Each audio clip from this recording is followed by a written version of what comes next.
Hello, I'm Malcolm Haslett. We have many stories in our society, and in this episode we feature two very different ones, from the Holocaust to what it means to live without shelter. Next on OurTime. It's amazing how history can repeat itself, but one slice of history we never want to see repeated is what happened during the Holocaust, during the Second World War, and previous to that as well. And I'm very grateful to have the director, Kathy Baykitch, from the Holocaust Museum Centre here in Adelaide. It's new. Indeed, it is, Welcome, Malcolm. Kathy. Thank you, Malcolm. Now, your background isn't looking after something like this. It comes from somewhere else. What were you before you looked after this museum? So I've worked in the arts and cultural sector for most of my life. Right. Before coming here, I was actually the executive director of an advocacy organisation in the performing arts. Right. And then I relocated to Adelaide for this role at the museum. And what drew you to take a role like this? Largely it was my response to what can I do to make a difference in the world that we live in today. What a great answer.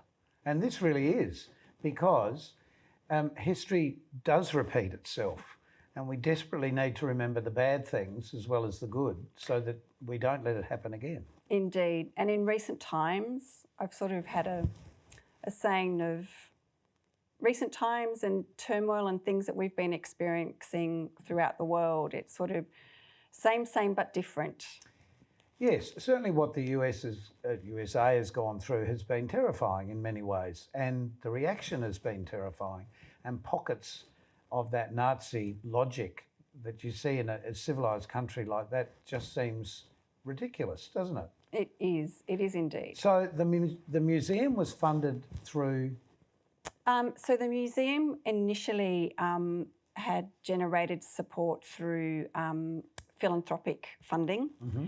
And it has had some support from the History Trust to develop some of the local sort of, I guess, survivor stories of survivors based here in Adelaide through their... And that's really how it started, isn't it? Indeed. So basically it was a vision of Andrew Steiner, who's a Holocaust survivor, who lives here in Adelaide, and he's an artist as well.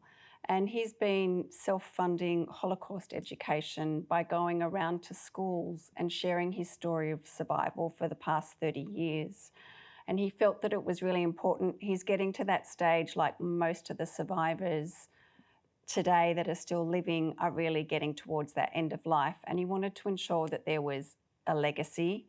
So to ensure that the Holocaust is not forgotten and the lessons that we can all glean from it is something that we can actually use in our lives and actually help us to, I guess, promote understanding and of others, and in a sense, you know, working towards compassion towards other people as well. You know, I think I've travelled, as you've obviously travelled, and you think, why are people so separated? Why do they want to be so separated? Why can't we live together in harmony? What was the thing with the Germans and the Jews? How did all of that begin? Was that a long... Anti-Semitism is something that has been around for thousands of years. Sure.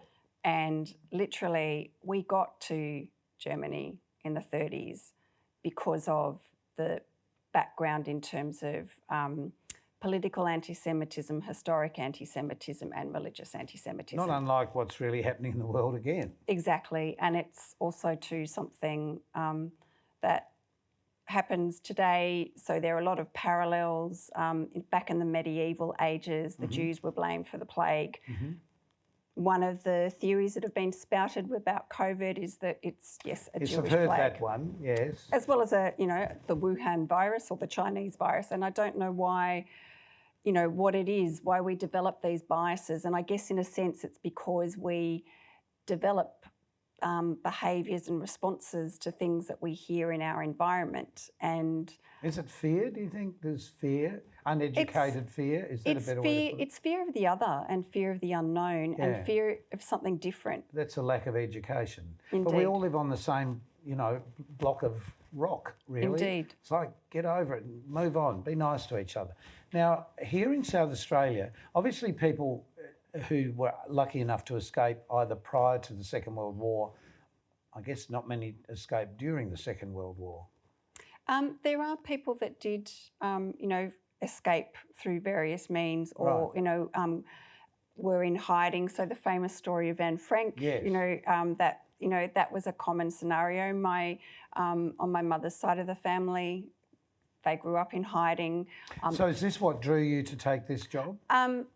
In a sense, yes, and my reaction to, I guess, looking at, I got to a stage in life where I'm just like, come on, people, like, let's get rid of the ego and the me, and actually, I just didn't like the way that people were treating each other. And I think for me, that was, I'm lucky I've had a lot of sort of, I guess, that sort of management experience, so to actually take on this role. And I do have an interest in research in terms of dance history particularly, and looking at how dance artists, particularly from Germany and Austria, survived through their art. So that gave them access to be able to leave. Well, for people who can't get here to Adelaide and to have a walk through the museum, which is, where's the location? So we're located at 33 Wakefield Street in the city. So we're right off Victoria Square, right next to St Francis Xavier's Cathedral. And you've done a virtual tour, a virtual walkthrough. So we're just going to have a quick look at this, just a tiny slip of that. As to what we did here in South Australia, how did we respond here in South Australia? So this is not the entrance to the museum. No. This is right in the middle of it, more or less. Yes. So let's talk our way through here. So the Jewish community in Adelaide, I must admit, I knew very little about the community here in Adelaide.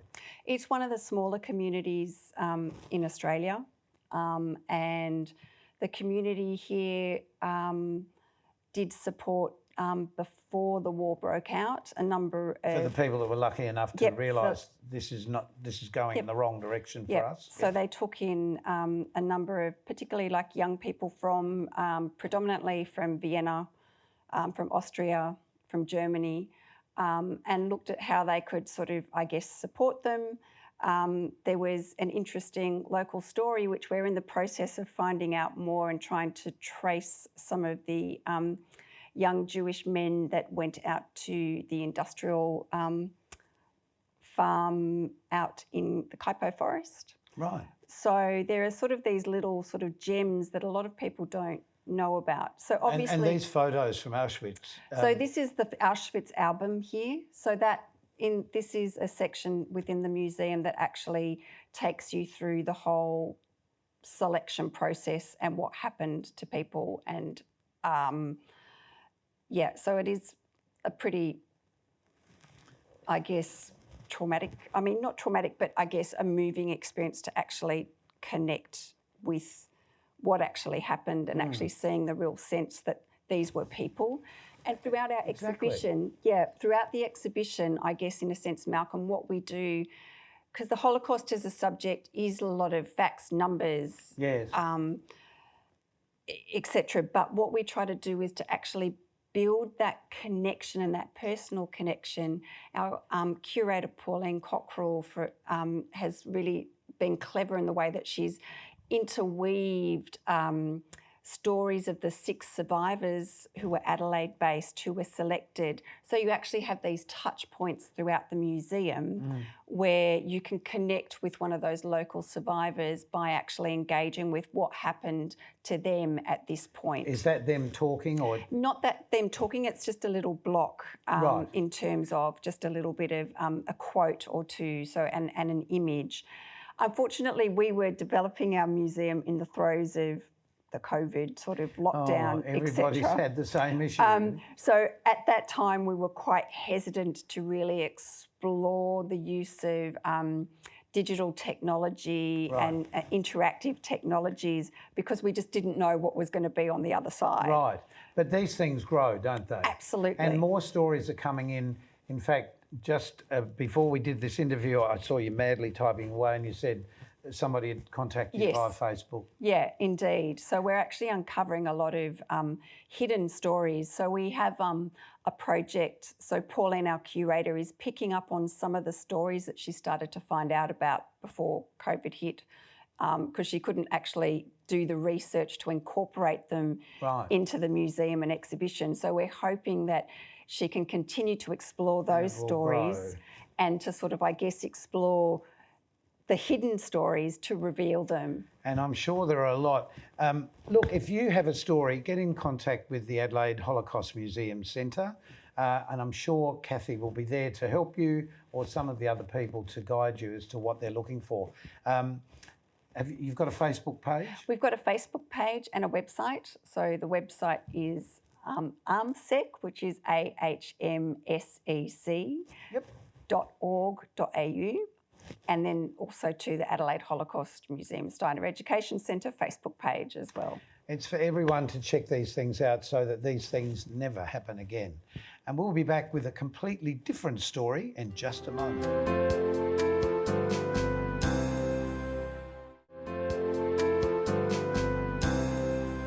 Our next guest on OurTime is Thomas Connellan. Now, Thomas, welcome to OurTime, because you have a really surprising story to me. You lived without shelter, which is an expression I've heard for the first time from you, for almost 10 years. How did this come about? Well, my story is multi-layered like everybody's. And through a sequence of events, I found myself living without shelter and going from hostel to hostel and park bench to park bench. It's basically just a sequence of really unfortunate events. Sure, and I'm sure that's what happens with most people, and you've got some really good examples, and we'll talk about what you've done with this knowledge, but I'd always thought of that saying as being homeless, and you explained to me when we chatted before that being homeless and without shelter are two different things.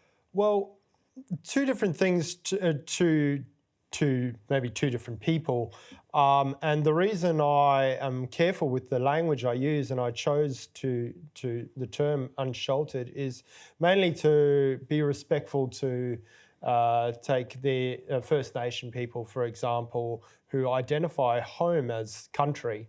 And not necessarily the four walls and the roof that the Western culture might identify as house or home to be. So therefore, I take cares not to... No, I get that. And actually, the word roof over your head does imply something over your head, a roof. But you could very easily have been, again, not necessarily First Nation people, but living in a cave or living in a hollowed out old tree or... but you're not living in a roofed house as we accept it. Correct. Okay, so this had happened to you. So obviously it was a subject you felt passionate about. So what have you done? Well, in my master's degree in narrative therapy, we were tasked with doing a practice project. And so I chose to interview people who have previously lived without shelter and challenge the sort of dominant discourse and beliefs, stereotypes, if you like, of homeless or unsheltered individuals by really gathering a rich description of their multi-layered stories. So from when they were young and how they became to be in the position that they are, and really highlighting their knowledge, skills, abilities, and those really unique and beauties about them outside of what society might see, which is I mean, very valuable, because politicians who make the decisions as to funding and how these people are going to be looked at in the future probably have no on-the-ground experience in this area, I would imagine. Well, correct. If not, they wouldn't have any or very little, I would say. They haven't lived the life to start with. Yes, exactly. So I believe that the project, it really offers quite a lot, but in particular for politicians and organisations to really see the true person that they are working with. Yeah, that's really interesting, because you said to me before, underneath what was the quote? The problem isn't the person. Yeah, so the problem is the problem, but it's not the person. The problem is the problem. The problem is not the person. It's a really beautiful saying by Michael White, who founded narrative therapy. Just explain narrative therapy.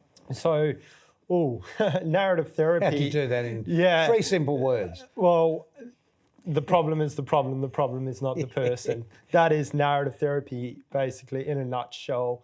But it's expressed as in writing, on video. How is it's expressed in the preferred way that the participant.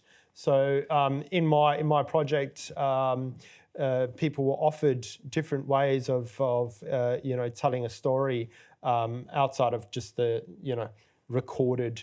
Right. And some chose to do poetry, some chose to write letters to their family and to...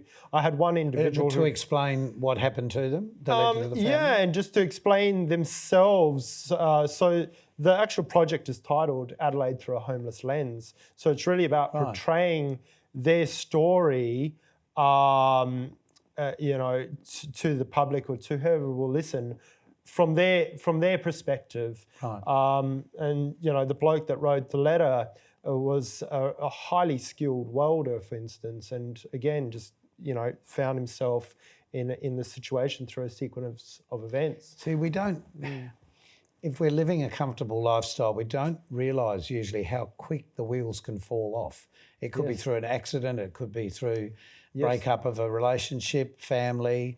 Could be through a bushfire. Could be anything. Yes. Well, interesting that you say that. This particular individual broke his back, and was unable to work, and one thing led to another, and I suppose the lack of work, the lack of being able to work, you suddenly lose this personal confidence that you need just to live normally. Yes, and people start seeing you differently, and bludger, you're a bludger. Exactly, and you might even have that said to you numerous times a day, and then the whole self-esteem. That just puts you down, and so what I'm really trying to do with this project is to say, hey guys, like, come on, he's not just a bludger. Or he's not. And how have you come across the stories? Where have they come from?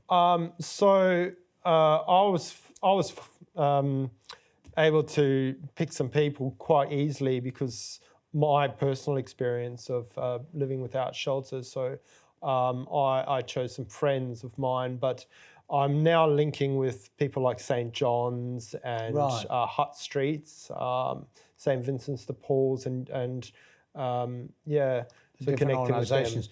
But were you granted some finance from the History Trust to make this happen? Correct. So that is going to be used to develop a sort of a virtual tour of Adelaide, if you like, where you will be able to go to significant locations to those participants.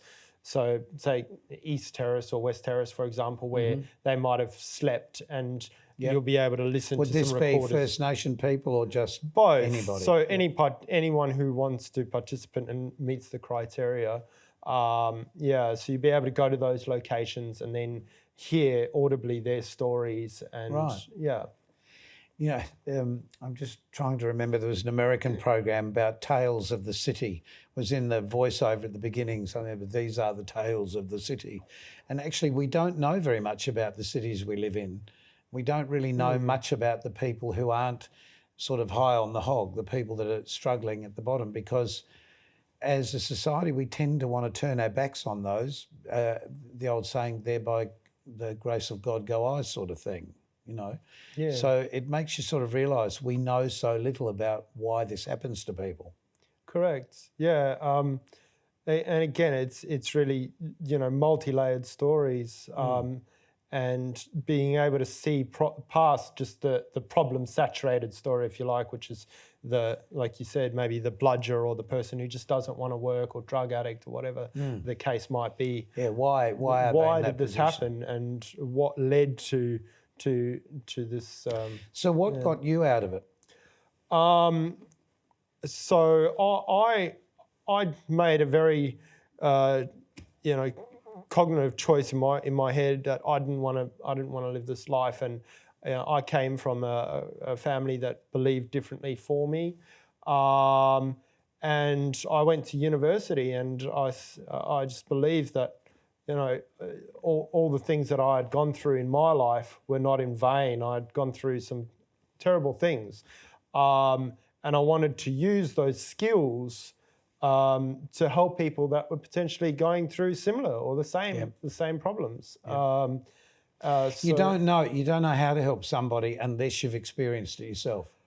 Well, you do much better job of helping people if you have experienced it yourself. I wouldn't say you don't know how to, but you can do a much better job.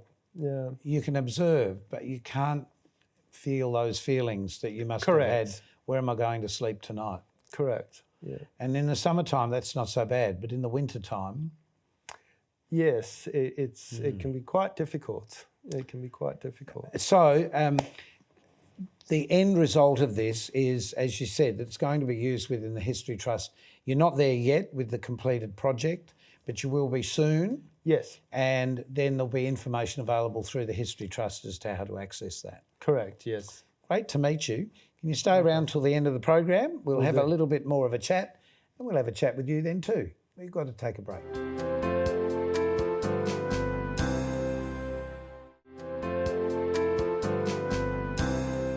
And we're back with Holocaust Museum Centre Director Kathy and Terence.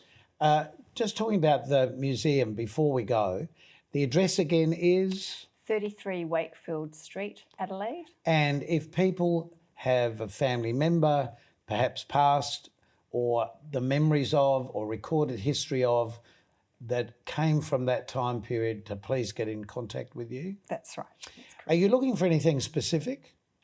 We're looking for, I guess, stories that we don't know about, so people that we might not necessarily know about, but also too, if people have any objects that they'd be willing to share with us, and to look at how we items, to look at how we might be able to utilise those through